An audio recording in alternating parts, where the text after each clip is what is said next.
Segunda edición de los premios Miradas Violetas. Se están entregando a esta hora en el Teatro Filarmónica de Oviedo. Es un reconocimiento que están recibiendo 14 mujeres, Max Álvarez, de ámbitos muy distintos. Sí, mujeres del ámbito político, del ámbito sindical, también escritoras o cantantes. Son algunos de los ámbitos en los que destacan estas mujeres que hacen historia, que crean y construyen derechos con su día a día para hacer una sociedad más igualitaria en nuestra comunidad. Yo crecí con muy pocos referentes femeninos en la literatura. De hecho, yo empecé escribiendo cuando era niña con un seudónimo de hombre, porque yo quería ser escritor. También faltan muchas mujeres dentro de la industria musical. Faltan técnicas, faltan managers, productoras, entonces ahí estamos un poco como solas. Reconocer a las verdaderas impulsoras de la igualdad en Asturias y contribuir a crear referentes. Es el objetivo de los premios Miradas Violeta. Nos vamos hasta Oviedo. Max Álvarez, ¿continúa la entrega en este momento?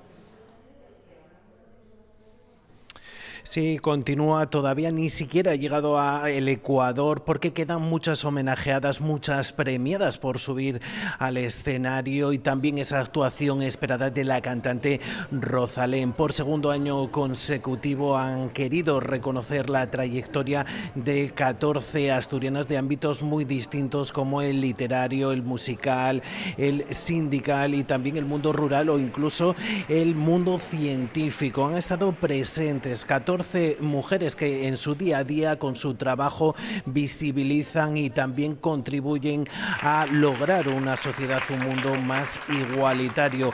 Pero estos premios, esta iniciativa impulsada por la ONG Movimiento Asturiano por la Paz, trata de ser un referente, también un espejo donde mirarse para futuras generaciones, y por eso destacan también las premiadas, que son un premio intergeneracional de mujeres de diversas edades, mujeres todas ellas que hoy han alzado la voz para pedir que se valore más el talento y el esfuerzo que su sexo.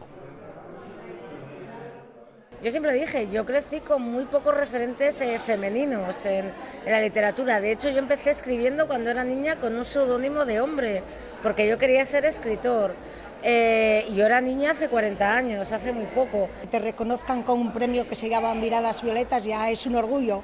Que digan además que asturianas que hacen historia es un peso que te ponen encima. Un orgullo estar aquí porque son todas luchadoras por la defensa de los derechos de las mujeres. Y aunque avanzamos mucho, y no hay que lo negar, creo que todavía nos falta. Faltan muchas mujeres dentro de la industria musical. Faltan técnicas, faltan managers, productoras, entonces ahí estamos un poco como solas, ¿no?